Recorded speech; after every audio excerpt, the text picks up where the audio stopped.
Assalamualaikum warahmatullahi wabarakatuh. Ketemu lagi di Kupontoro Channel yang membagikan tips-tips seputar merpati dan serba-serbinya. Kali ini akan saya ulas masalah tips untuk menstabilkan burungnya. Ini atas pertanyaan dari Mas Wawan Kurniawan yang kurang lebih gimana caranya, pertanyaannya bagaimana cara kestabilan burung waktu dilatih atau gimana ya, tapi yang intinya itu kalau pemahaman saya pertanyaannya itu gimana cara menstabilkan merpati yang sudah terbang ya tapi dia belum stabil ngolong. Nanti saya coba ulas dari ini ya, dari tahapannya saja ya. Tahapan melatih merpati dari pilihan ya, supaya ada hal-hal yang bisa dianalisa sendiri. Oh, ini harusnya begini gitu ya. Awal-awal pelatihan sampai dia ngolong dan stabil. Tapi teknik ini nggak selalu berhasil ya. Jadi mungkin ada saja merpati yang susah sekali stabilnya, tapi kita usahakan sedemikian rupa sehingga pelatihan ini bisa menjadi dasar untuk referensi teman-teman saat melatih merpati. Jadi tahapan melatih merpati yang dari piye itu ada beberapa tahap ya. Tahap pertama adalah pengenalan merpati di lokasi atau di tempat latihan di lapak merpati kolong. Kemudian tahapan untuk fokus betina. Kemudian yang ketiga tahapan untuk mengisi tenaga. Kemudian tahapan untuk ngolong, melatih ngolong gitu ya. Saya rasa itu garis besar pelatihan ya. Artinya ini kita belum fokus dalam pengecoran merpati yang sudah ngolong kemudian siap lomba, bukan. Itu nanti dicari sendirilah ininya apanya, teknik pelatihannya, karena masing-masing merpati itu beda. Tapi ini di dasar di bagian yang paling mendasar saja ya teman-teman ya. Yang pertama kali merpati ketika sudah giring merpati piye maksudnya di rumah itu, sebelum dibawa ke lapak itu sebaiknya usahakan merpati itu sudah 2 giringan di rumah. Tujuannya supaya nanti ketika dibawa ke lapak itu merpati itu tidak takut dan tidak bingung. Jadi saat merpati itu giring pertama kali di rumah, yaitu kita coba naik turunkan aja di dondang, kita jinakkan lah istilahnya. Karena kadang-kadang kan merpati yang masih piye itu jarang kita pegang ya, kecuali kalau teman-teman memang setiap hari lah misalnya merpati piye itu dipegang, dielus-elus istilahnya, supaya dia memang benar-benar jinak dan tidak takut terhadap manusia ya.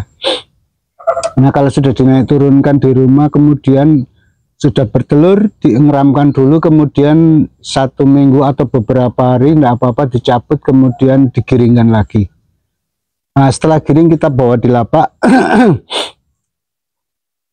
Kalau memang merpati itu fokus sekali sama betina, artinya udah nggak takut ya, bukan fokus betina ya, udah nggak takut saat dinaik turunkan di tangan, begitu sudah mau naik ke sangganan kita, di tangan kita, nah itu mulai dilepas ya, jarak 1 meter dulu dia udah mau terbang, kemudian turun ke betina belum.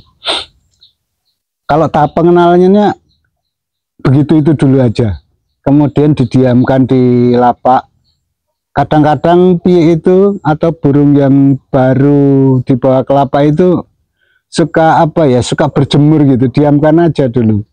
Walaupun ada merpati yang pertama kali dibawa ke lapak juga langsung terbang juga ada, tapi kalau yang kira-kira dia waktu dikeluarkan dari dondang itu dia nggak terlalu giring, kita diamkan saja dulu. Kita betinanya kita kurung di dondang itu, kemudian jantannya dibiarkan saja berkeliaran, kadang-kadang cari makan atau apa, berjemur juga.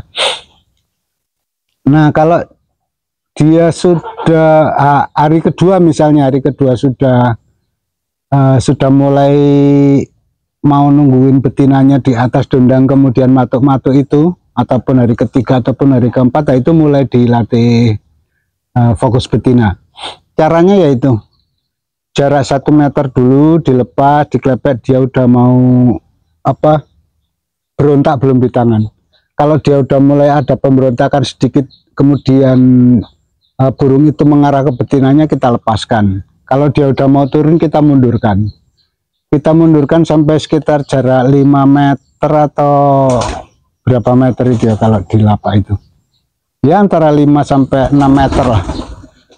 Diklepek terus sampai dia fokus betina, sampai dia benar-benar mau ke betinanya gitu ya. Kadang-kadang kan suka nggak berani mau turun, kadang-kadang dia bablas ke dondang ataupun jauh dari betinanya. Itu usahakan sampai dia betul-betul sampai di betinanya ya.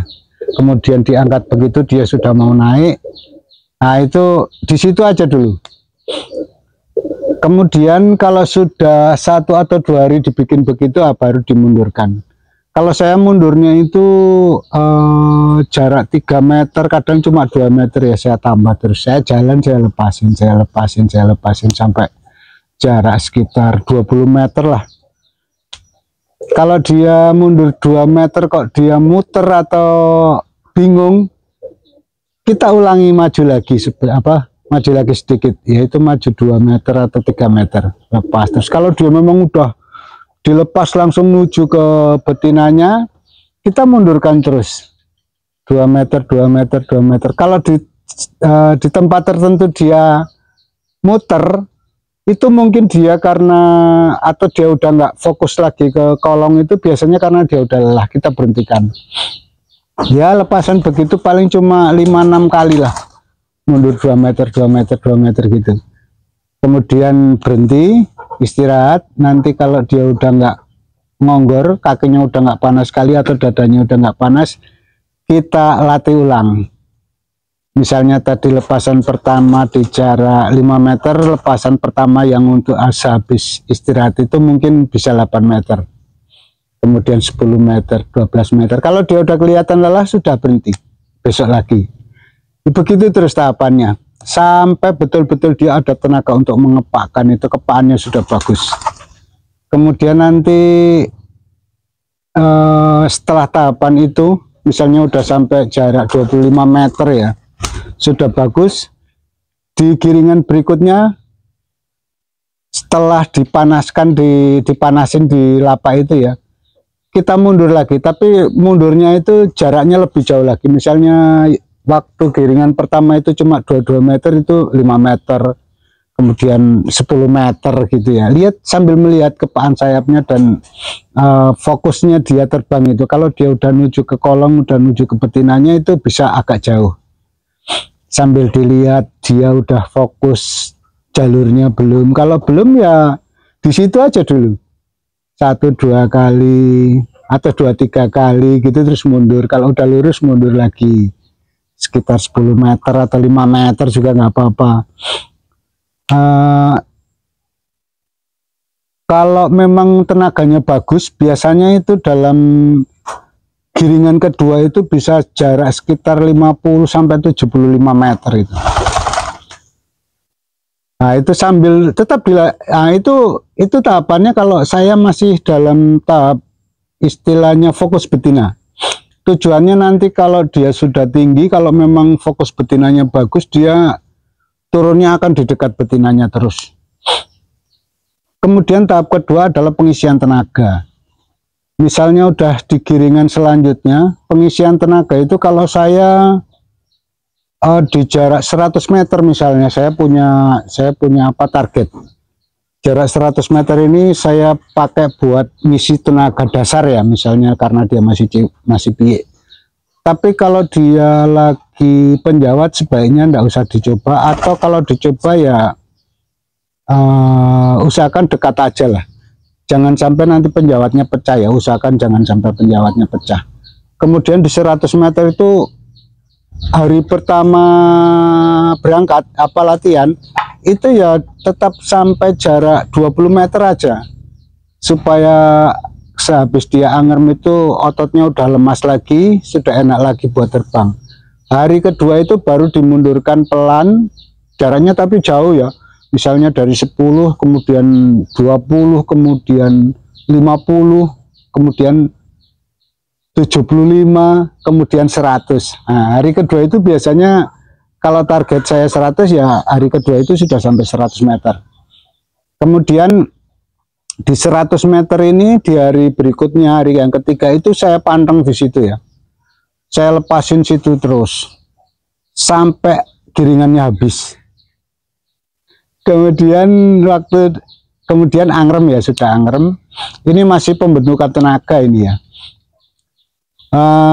Giringan berikutnya itu saya naikkan misalnya jadi 125 atau 150, tapi mundurnya juga pelan-pelan sampai betul-betul kelihatan tenaganya udah bagus. Di 150 itu satu giringan juga di situ terus saja di situ, walaupun dia istilahnya udah bagus kepaannya, saya usahakan di 150. Mungkin mundur cuma sedikit tapi diusahakan terus di 150. Kemudian giringan berikutnya di 400 misalnya, tadi 200 ya udah ya, 150. Kemudian di 200 atau 250 itu juga saya panteng itu satu giringan juga. Jadi setiap mundur misalnya dari 100, 150 ke 250 kemudian ke 400 itu saya panteng itu satu giringan itu. Saya usahakan satu giringan itu di situ terus. Selain dia latihan fokus betinanya tidak buyar, karena nanti kalau ketinggian biasanya kalau fokus betinanya pada awal-awalnya kurang bagus atau dia terbangnya terlalu tinggi, nanti fokusnya hilang, dia kadang nggak mau turun atau gimana gitu, ada aja kendalanya biasanya. Nah jadi itu tujuan pengunduran yang pelan-pelan kemudian satu giringan di satu tempat itu tujuannya selain tenaga supaya jangan terlalu tinggi kemudian hilang atau buyar ya, atau tidak connect lagi sama betinanya, itu tujuannya. Nah kemudian kalau tenaganya udah kelihatan bagus sekali, misalnya di jarak 400 atau 500 meter, kita lihat tenaganya udah bagus sekali, baru dimulai digandeng. Nah ini belajar gandeng, tahap belajar gandeng ya. Nah, tahap belajar gandeng itu juga sebenarnya untuk mengisi tenaga, makanya saya masukkan masih di tahap pengisian tenaga. Belajar gandengnya diusahakan dari dekat ya teman-teman, dan juga Mas Wawan, dari dekat, misalnya dari jarak 50 meter digandeng, kemudian sambil mundur digandeng terus ya sampai. Nah itu nanti saat gandeng beda ya, burung itu cepet lelah, kelihatan cepet lelah, berarti tenaganya belum benar-benar bagus. Nah, jadi untuk mengisi tenaga yang kedua istilahnya, kita sambil gandeng itu sambil melihat kemampuan burung itu, tenaganya sudah gimana. Kalau memang tenaganya sudah bagus sekali, gandeng turun itu enggak terlalu kelihatan perbedaannya, tidak terlalu menyolok ya. Badannya tetap bagus, ngos-ngosannya juga nggak terlalu. Nah itu tahap gandeng yang dari dekat sampai misalnya jarak 100 itu biasanya kalau memang benar-benar tenaganya udah bagus, itu akan gandeng, atau misalnya dia masih takut gandeng itu jangan dimundurkan. Jadi di jarak dekat aja sebisa mungkin. Saat pelepasan di tempat tersebut, titik tersebut, burung itu nggak mau pisah, artinya dia nggak. Karena kalau biasanya merpati dilepaskan jauh digandeng itu biasanya dia misah karena agak takut. Tapi kalau dekat dia nanti akan terus nempel ya sampai di kolongan. Nah itu di jarak segitu dulu sampai dia memang kalau tenaganya udah bagus ya akan naik, akan ngikutin gandengannya naik. Nah di situ sebenarnya bisa dimasukkan tahap mulai ngolong, dikolongkan. Gandengannya tentu saja toser ya, Mas Wawan Kurniawan. Jadi digandeng sama toser yang, carikan toser yang cocok ya, yang cocok itu artinya merpatinya nggak nakal, bisa gandengin, kemudian istilahnya dia bisa memberi contoh bidding ya, memberi contoh untuk turun, dilatih turun sama tosernya. Nah itu dengan itu aja dulu, jangan gandeng-gandeng dengan yang lain, jangan diganti-ganti. Jadi dia khusus pelatih untuk merpati kita itu untuk turun. Kemudian misalnya akan biasanya ya, jarak 100 meter pun kalau tenaganya udah bagus sekali, kemudian dia gandeng sama toser yang tinggi ya, itu biasanya udah mulai ngolong. Nah kemudian ini tergantung teman-teman mau gimana caranya, tapi sambil mundur itu ya tetap gandeng sama itu, dikolongkan. Kemudian kadang-kadang ya sendiri, mungkin dari 5 lepasan, pertama gandeng, kedua sendiri, ketiga gandeng, keempat gandeng, kelima sendiri, atau bagaimana variasinya ya. Tapi di 5 lepasan itu harus ada gandengnya dan harus ada engkelnya. Jadi jangan di full start dulu. Saat pencarian tenaga itu tidak usah full start dulu. Apalagi burungnya kira-kira merpati itu kita lihat kerjanya bagus, kenceng, bawaannya bagus, itu nggak usah full start dulu. Nanti takutnya kalau dia lelah kemudian dia nggak connect sama betinanya malah hilang, atau kalau terlalu lelah dia udah nggak fokus lagi untuk turun ke betinanya. Jadi cukup sekitar ya 500 meter, 550 meter itu di situ. Tunggu sampai dia apa istilahnya, sampai dia ambrol. Nah ambrol itu istirahat. Nah nanti kalau sudah rapi lagi bulunya, dilatih dari awal lagi. Kayak tadi itu, kayak pelatihan pertama, difokuskan betina. Kalau memang dia udah benar-benar fokus, mundur, jangan terlalu cepat ya. Untuk pelatihan habis rapi, habis mabung itu ya kayak melatih piye. Nah itu nanti kalau udah misalnya sudah selesai tahapannya sampai dia mulai ngolong, gandeng terus sama itu aja. Tapi tetap jangan dipolkan ya. Itu mungkin sehabis mabung itu yang giringan ketiga mungkin itu udah mulai tenaganya bagus lagi ya, itu udah mulai ngolong-ngolong. Kalau dia udah mulai nggak ngolong, besoknya kita mundurkan. Nah itu ngolong lagi. Kalau udah nggak ngolong, dimundurkan lagi. Kalau udah habis rampas kedua, biasanya itu di full start kan nggak apa-apa. Atau kadang kalau misalnya merpati itu dalam satu terbangan itu misalnya 5 kali lepasan, kemudian ngolongnya 1 kali, tosernya juga begitu, yang lainnya ngerobok, itu coba pindah lapak sambil memperkenalkan arena lain lah istilahnya, lapak lain, supaya dia nggak kaget saat kita mulai kita arahkan ke sebagai player ya, kita arahkan ke arah player. Nah itu nanti setelah beberapa kali pindah lapak itu biasanya otomatis jadi stabil itu merpati itu. Jadi ketika di lapak B dia sudah mulai ngerodok, pindah lapak lagi, dia akan terbiasa ya. Merpati itu terbentuk dari kebiasaan. Jadi setiap dia udah mulai sering ngerodok, pindah lapak, nanti balik lagi ke lapak A, begitu terus sampai dia betul-betul stabil. Untuk full startnya itu kalau dia memang tenaganya udah bagus dan stabil ngolong itu gampang sekali. Itu dalam satu giringan kalau dari jarak 600 ke 850 itu cepat sekali.